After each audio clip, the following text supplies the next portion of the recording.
And welcome to Nerd Stalker. I am Adolfo Ferranda at Nerdstalker on Twitter, nerdstalker.com, and all the places, with a very special guest today, Vern Oakley. So, as the founder, CEO, and creative director of Tribe Pictures, Vern Oakley has produced and directed films that drive high performance culture for the Global 1000 for over 30 years. He's the author of the book Leadership in Focus, bringing out your best on camera, which helps business leaders convey their authenticity on camera. Vern, thank you so much for being on the show. It's a real honor. So happy to be here. Wonderful. So what we like to do is provide almost immediate value. First, though, we're very interested in what Tribe Pictures is. Can you give us sort of the overview of what about Tribe Pictures, please? Yes, we just celebrated our 30th anniversary in November, and we make films that help to humanize leaders in the companies they serve. So we're working for people like American Express, BHP Billiton, Colgate-Palmolive, KPMG, and we do a lot of work in the C-suite, getting executives to tell their story in a way that people can relate to them, so they're not really just stuffed suits, so to speak. Right. And boy, you're in a sweet spot in time right now. I think it's a perfect time for what you guys provide. We have experience with a lot of, we could use you in the Valley and here in the Bay Area with all of these startup founders that I've seen speak way back when from the beginnings. And it's always an individual, right, who is everything. He's the entrepreneur, probably the lead developer. His new company is just scaling out. They have some money, but the communication seems to be a real a gap there. I think that's really true, because if you look at what the CEO is tasked with, it is just so much. But I divide it into sort of several different sections. They really need to be in charge of the vision, the mission, sort of the strategy. They really need to be in charge of the culture and making sure that works, and they need to be in charge of the communication of all that. So we like to say it's very important in today's society, particularly with the millennials, that you need to be transparent, you need to be authentic. People, and you're seeing this now with American Airlines and United and others, but the ability to do that in person is one thing, but the ability to do that on camera is a whole other skill, and it just takes some practice and some training. And a lot of people just don't have the time to devote to it. Right. And you can see it. Yeah. So speaking of touching upon all that is the book. You sort of illustrated some of the points there. A huge sort of thematic.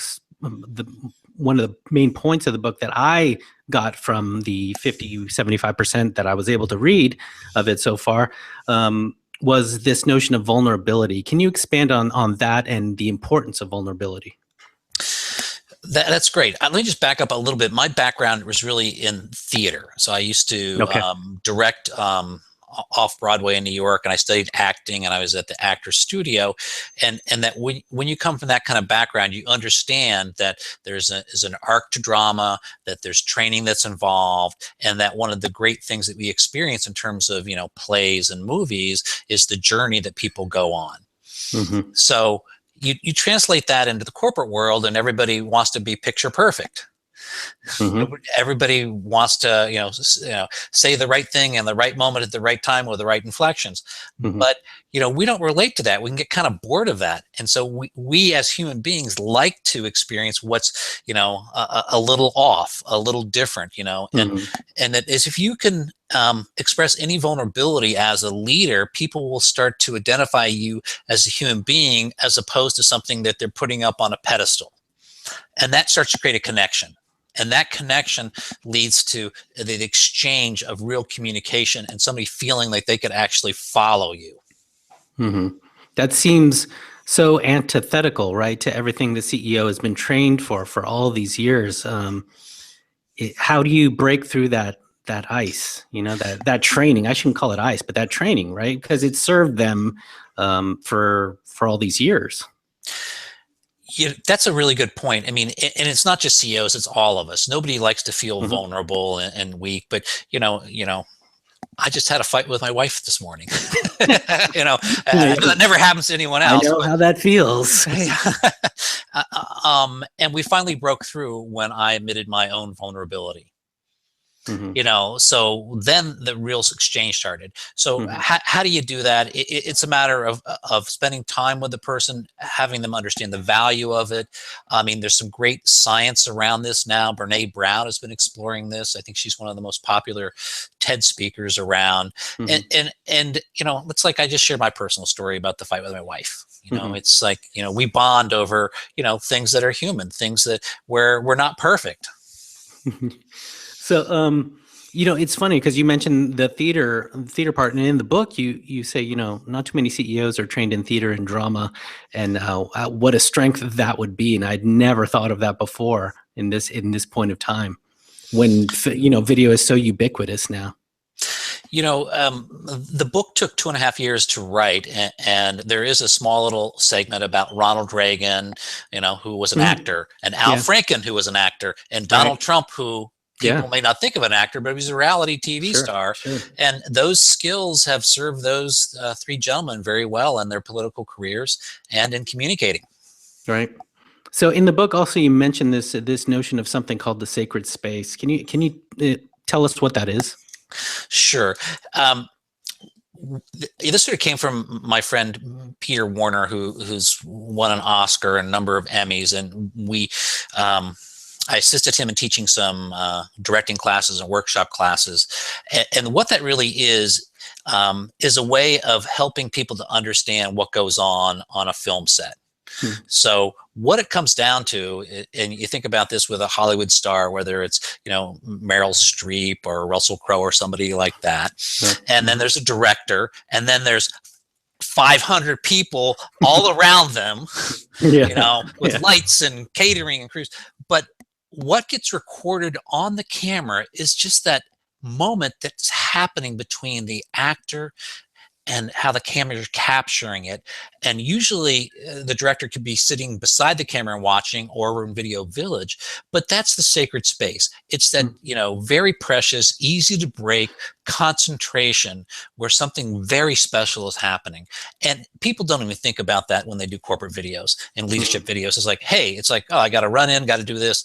And I just try to get people to hit the pause button for a second to understand that there's going to be something that's going to be happening here that's almost a little magical between the lens and them.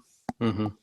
In the book, you illustrate a couple wonderful scenarios, examples of when this sacred space had to be defended in a way, and it was both awkward and uncomfortable. Can you share those or? Sure. It's what happens is I can give you a perfect example. So we had a shoot today in my offices. We made a video pitch for a project that we're bidding on, and we put everybody in the office on camera, and you could see everybody's like freezing up, I'm so glad I'm on the other side of the camera. I'm included. It was like, I don't like to be there. And so what you start to realize is that unless you guard that sacred space, unless you sort of create that environment, it's very difficult to sort of pull off the mask. So in certain situations, when the mask isn't being pulled off and somebody is just incredibly awkward, the room can be cleared. Right. You just have two people in the room, the person who's on camera and the director, and the cables sort of go out to the control booth or back to Video Village or into the next office, and you break it down.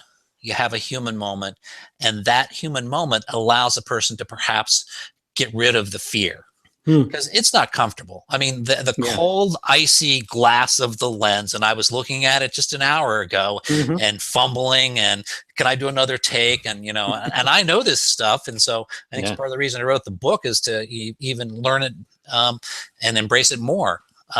It's not easy. And, the person we had who was directing it was a younger director, and he didn't really quite understand that. So I tried to sell him a copy of the book. Yeah. But it was interesting to experience it myself. And that, people who are doing, $100 billion deals that have to sell it in the moment have to be real on camera.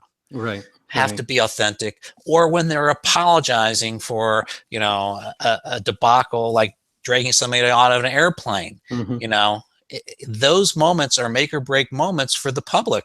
And the only way they're experiencing those moments is on camera, through the television, through the mobile devices, or on the computer, so they never get to meet you. They only get to meet the persona that's captured by the camera. Right. Wow, that's such an important thing because it seems such like something that we all should know. You know, when we have heated discussions in the office or something like that, we'll sometimes say something like, can we take this to your office and speak privately or with fewer people? You know what I mean? To sort of set the tone so that you can more freely share and express together, you know? I think that's the thing that I've experienced over the years is everybody thinks they should know how to do it.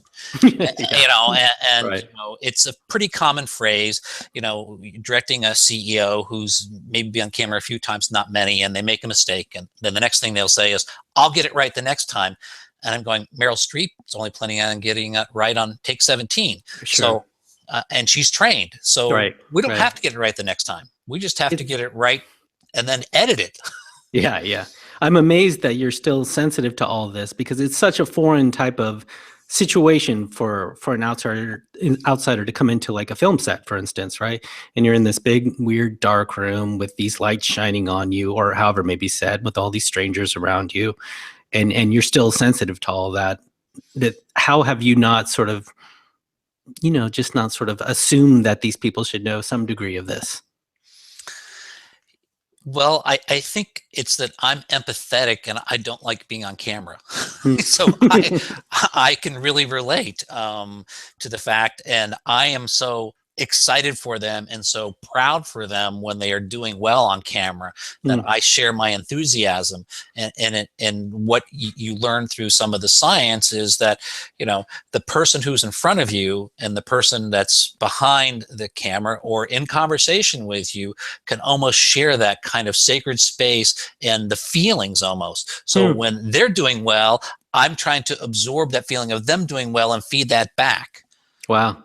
So you can still, so that's like when you feel the tingles is you know you're winning when you see them winning, right? And then you feel that, right? Wow. You get the chill bumps back down because they just said the best statement. And the other part about communication, it's not just the words. So many of our clients like to look at the transcripts and make sure they're almost like they're editing a Word document. We'll have them say this and then this and this and this. And I have to say, you know, communication happens three ways. It happens with the words that you're saying. It happens with your voice. Your voice could be excited or your voice could be kind of dull. And then it happens with your body language. So when your voice and the words and the body language all come together, that's what we call as communication. And those are the key moments that we're always looking to include when we do the videos. So what exactly are those then the wins for a director specifically too? Well, the wins for everyone because I'm a hired hand, I'm a hired gun, you know, and so the communication professionals we're working with, or whether it's a Kickstarter or whether it's a little marketing video that we're putting together today, or you know, you're the pizza shop owner, it's the win is capturing that moment because you can feel the magic. It's like, you know, when you see it on the big screen, you certainly recognize it. And when you see it on your computers and you've captured it in your, you know, your iPhone or some other camera, you can feel it too. It's really palpable. Now, earlier you mentioned this young director, you know, that you had some observations about. What kind of advice or pitfalls do you see directors that, you know, you yourself maybe could have given yourself advice upon, and or things like that, you know, that could sort of propel them to the next level? And hopefully, you know, you have to learn your lessons, but maybe there's some things that in an ideal situation that they could avoid. Sure. I think the biggest lesson I learned early on is that it's me being vulnerable, it's me being available, it's me setting the tone. So lots of times, you know, that's hard to put yourself out there in that way. Lots of times, younger directors or even, you know, older directors haven't learned this, hide behind the technology. The camera is blocking their face and they're not really relating to you. So to me, you know, the human face is just such a beautiful, you know, instrument of emotions and passion, and that I try to connect with them one-on-one, and whether I'm off camera asking questions, or sometimes when I'm trying to get them to look at the lens, I'll stand right behind the camera. I try to give them, you know, something to bounce off of. So I guess we're sort of touching upon my next sort of topic that I'd like to discuss is feedback, right? In terms of how in the book, you use a great example, right, of the emperor who has no clothes, and sometimes there being no place for criticism, things like that. So in the section of the book, you mentioned how you spoke to a client who was slouching, and it reminded me very much of these sort of parenting techniques. So instead of saying sit up straight, or this type of stuff, you're using these different sort of methods. Can you expand on that?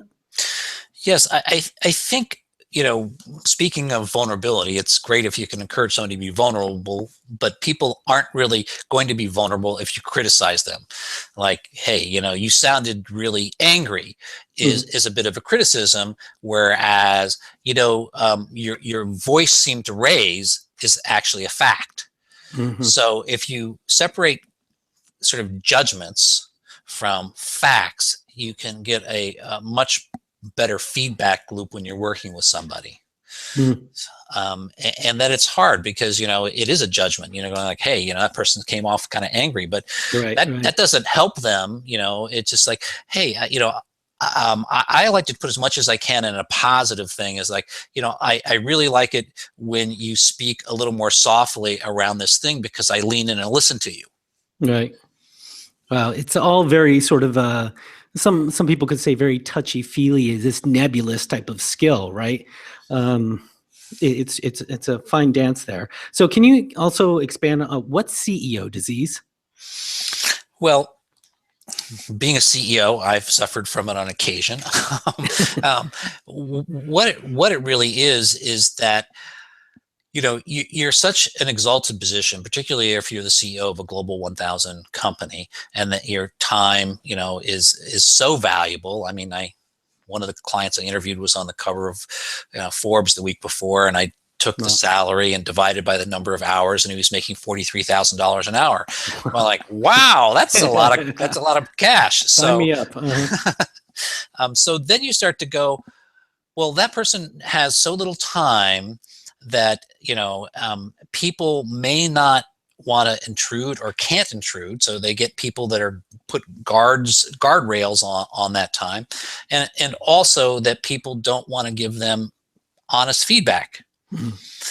And that the very best coaches in the world that deal with these folks, like Marshall Goldsmith, when they go in, they say, hey, if you want me to coach you, I have to get feedback from the people that are working with you, and I have to be able to give you feedback.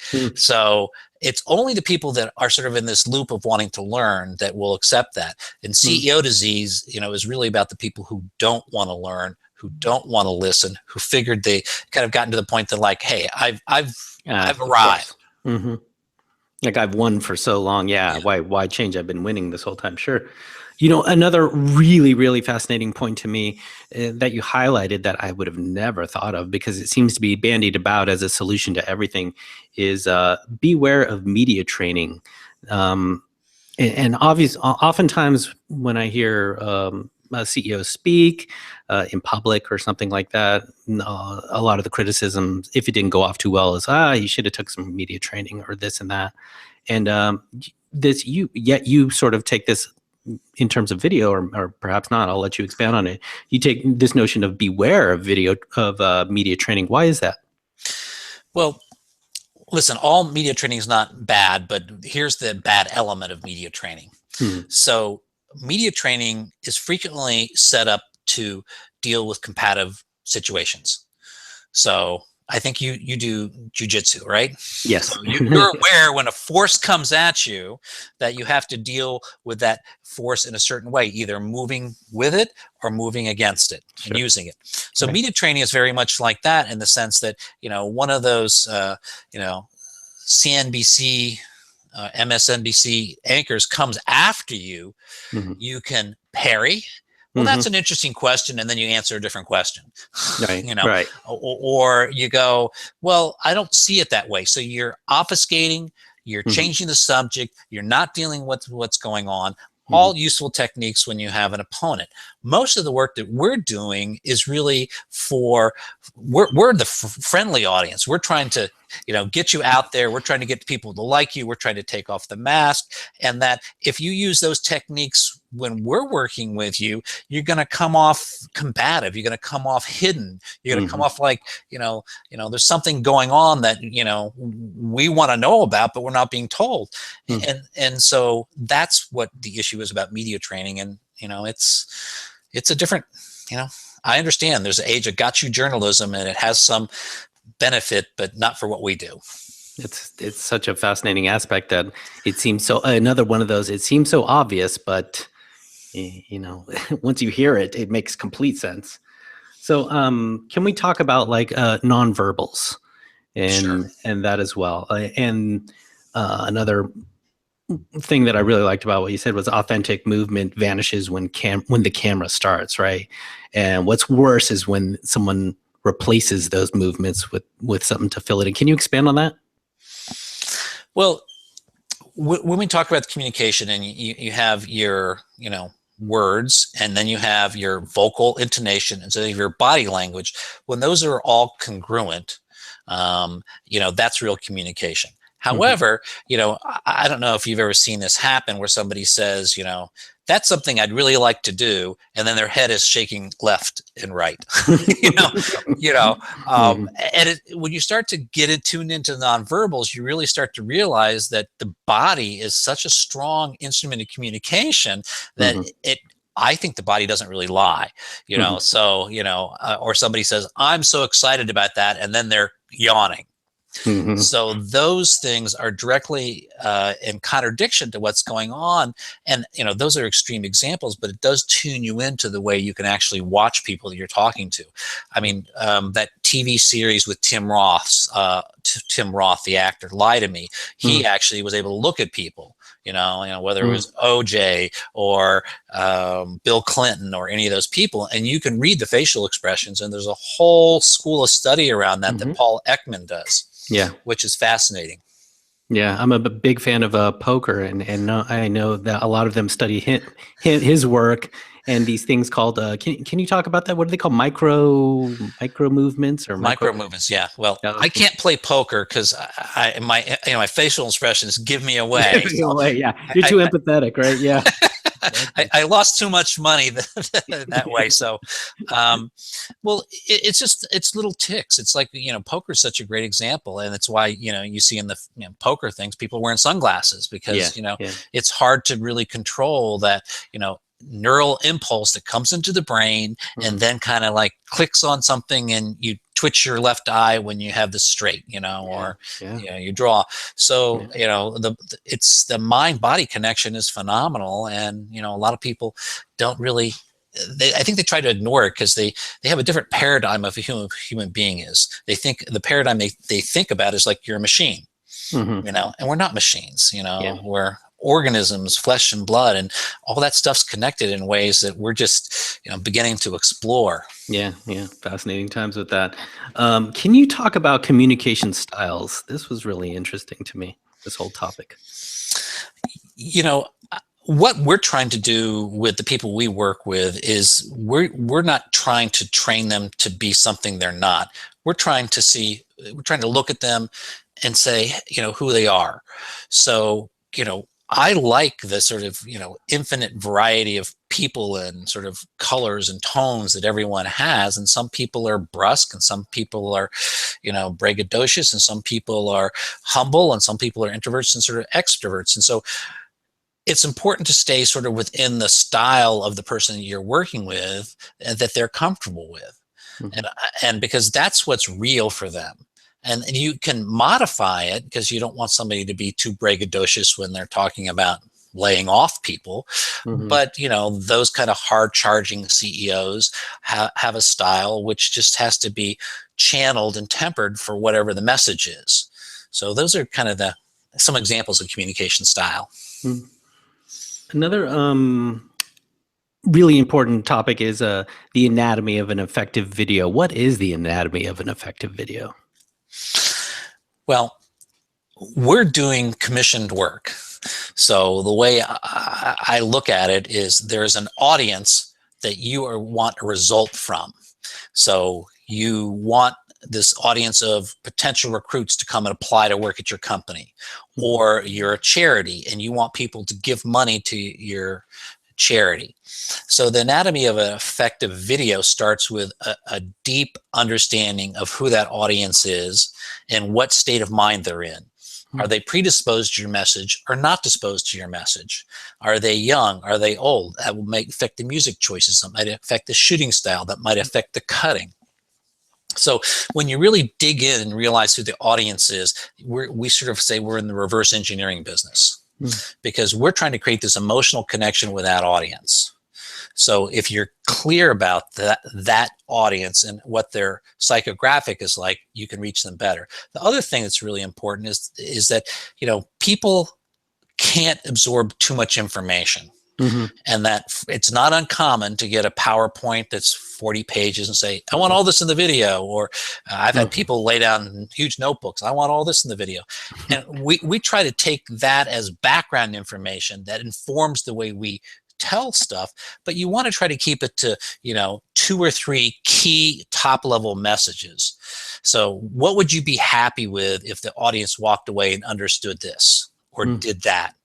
And once you figure out the emotional state of the audience, the psychographic, and you figure out the key messages, then that's when the creativity comes in that links them and helps to make an interesting story.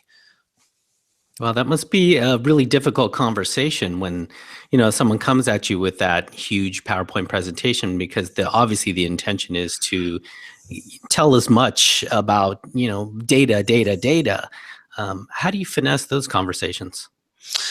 Well, I try to keep it at a human level and just, you know, and maybe even change the subject to a movie they saw or something, because, you know, we process information as human beings in a very similar fashion. And the result is the same. So when you start to realize that, you know, hey, I want those 17 data points in there. Well, is that really the outcome? If they don't, you know, can we put the 17 data points alongside it on the website, but can the video do this? So we're trying to get people to focus on the highest use of each of the communication tools they're using. And you know, sometimes we're successful and sometimes we're not, because what we say is, you know, our best clients get our best work. Now, getting back to a little bit of the logistics, sort of, let's talk about a teleprompter. You mentioned, give a section to it in the book. What is it, and how is it best used and interacted with? Well, a teleprompter is a device, I think many of the readers may know it, but for those who don't, that has a double-sided mirror, and a computer is hooked up into it, and this teleprompter sits in front of the camera lens. So the camera is shooting directly through this double-sided glass to you as the performer, and the words are sort of flowing across the screen. So the person who's using the teleprompter, whether they be on the Oscars or whether they be a CEO, is reading off the teleprompter. The difficulty with that is a little bit of a scientific thing, and of course it's a human thing, is that when you start to read, you use a different part of your brain than when you're just speaking like we're having this conversation. So your brain is processing and reading. And the trick that really people who know how to use it well is that they can disguise the fact that they're reading. So that's a skill, because it's just like skiing down the hill or riding a bicycle. You have to learn to use this piece of machinery in a way that makes you comfortable. And we've all seen lots of people reading off the teleprompter. And the key, of course, is to watch the eyes darting from the right to the left. Yeah. You know, as I look to the right for my questions. Yeah. Speaking of, so this notion, for those that don't know, of post-production, and you call it post-production magic, can you again illustrate what that is and the results of it? Absolutely. So one of the things that, you know, people who, you know, aren't used to the video process may not understand is that the 2-minute video you see of someone discussing a merger or an acquisition or hiring or a firing frequently is put together from multiple takes. So I was just upstairs in our digital editing suites, and we have a 2.5-minute video of a CEO and the president of a company talking about ethics and compliance. 2.5 minutes, 2 people. Each person was shot for 30 minutes. Wow. So I have 20 minutes of the CEO and 20 minutes of the president, and we just kept cutting and cutting and cutting and cutting To till we two and a got half minutes. to Wow. 2.5 minutes where we got their best moments. I talk about these moments where the voice is right, where the body language is right, and where the words are right. And then in the post-production, what happens is we frequently are putting B-roll over pictures. So we have the CEO walking down through the hospital. We have the CEO meeting with some other doctors around that. And that what we're able to do is cut word by word by word to construct a sentence, so that, and you would never know it. It's a seamless conversation that takes place in 2 minutes that has words, and this 2.5 minutes is composed of almost an hour of material. Wow. Now, another topic that I was very interested in is this notion of optimum preparation. Can you touch on that, please?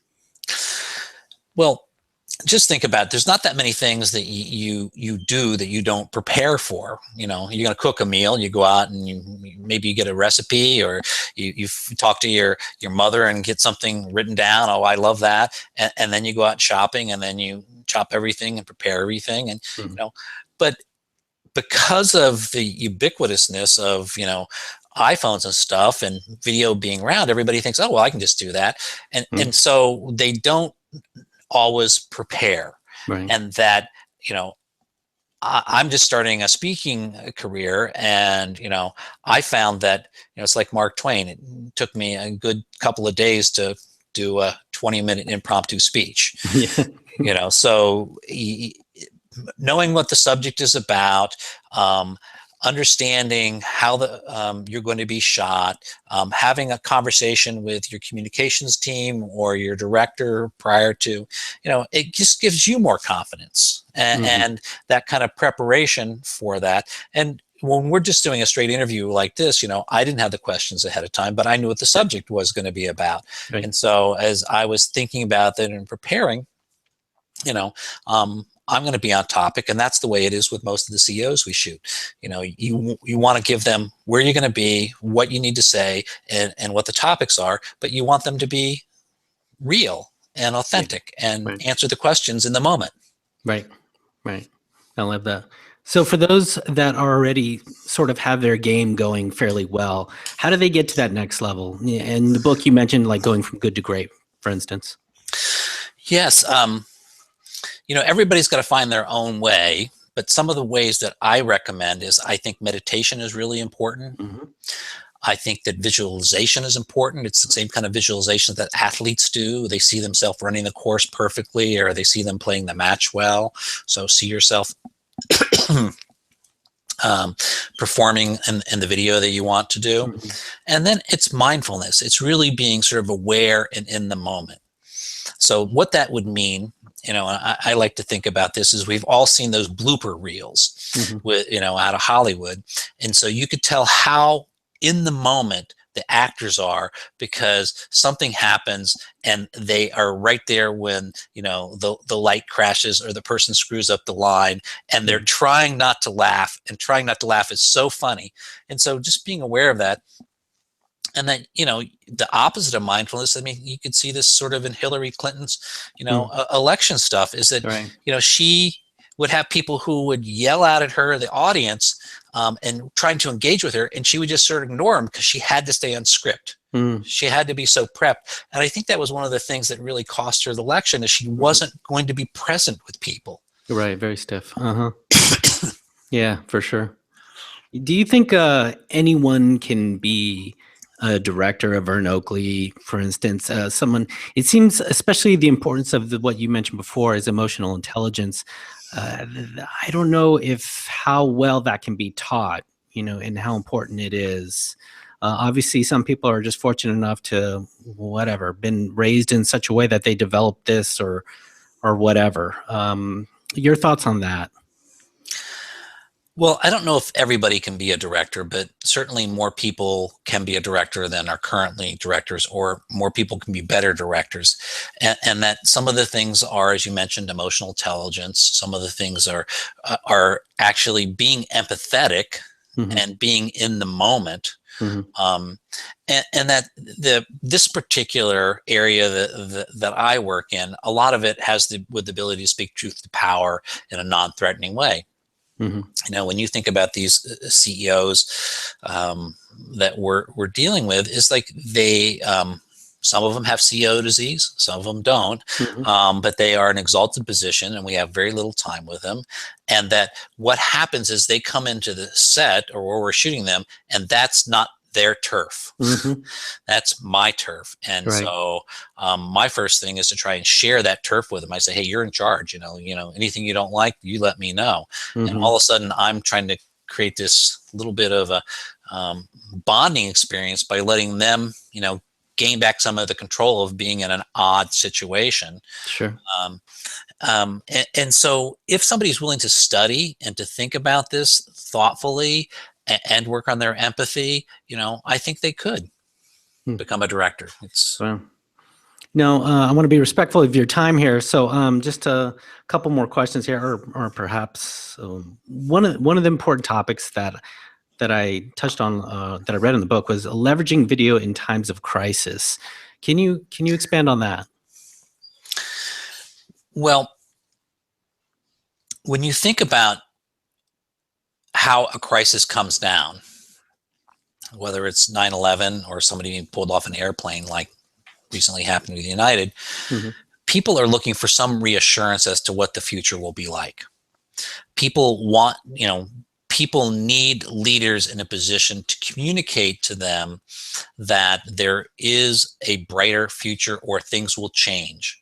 And that leveraging video in times of crisis really is that the leader in these situations can't go around and meet everybody and assure them. I mean, Rudy Giuliani was down at the 9/11 site, shaking hands with the you know, firemen and rescue workers, but Oscar Munoz couldn't be with all the potential passengers. So video was the medium by which we got to see their response, and that a leader who is empathetic, understanding, shows the way forward, apologizes, helps me to understand what the situation is, defines any limitations, gives me a clear sense of direction, is somebody that I can trust, even if I don't like what they're saying. And so video is one of the most powerful tools that can be used in these times of crisis. Very important part. Now, also in the book, you have this section on legacy. Can you expand on that too? Well, more and more, you know, everything's being recorded. So when you know, think about, you know, a leader's legacy, you know, 50 years from today, you're going to have a lot of video as being part of that. So my advice for the leaders is that, you know, the video is not your moment of communication on the set. It's the communication that's going to be captured and sent to that audience, that important audience, whether it's 500 people or 50,000 people. And that will also be used and seen in the future as a backwards way looking back to what you did. So, you know, your successes are recorded, your failures are recorded, and people can do a lot of Monday morning quarterbacking about decisions you made. So it does create a legacy over a period of time, and that, you know, you just have to look at the presidential libraries to see all the video that's in there. All right, people. So don't forget, stay on top of your game so you can leave an awesome legacy behind. And go buy yourself a copy of Leadership in Focus, Bringing Out Your Best on Camera by Vern Oakley. Available at all the great places. Vern, where can we get more information about you and anything upcoming that you want to share? Sure. You know, my company website is tribepictures.com. And we also have an author's website, vernoakley.com, where you can order the book. It's at Amazon and Barnes & Noble, CEO Reads. And we have some free things to download. And obviously, since it's a book, it doesn't have the videos in it, but if you go to vernoakley.com, you can see some of the videos that we're referencing, starting with the early Nixon-Kennedy debates, moving on all the way up to, you know, many CEOs and leaders. All right. Well, thanks so much. And everyone, thank you for watching and listening out there. I am Adolfo Fronda at Nerdstalker on Twitter, nerdstalker.com, Nerdstalker TV on YouTube, and all the places. Give it a thumbs up and a subscribe. You'll probably see some stuff up here. So again, thanks so much. Thank you, Vern. Thank you.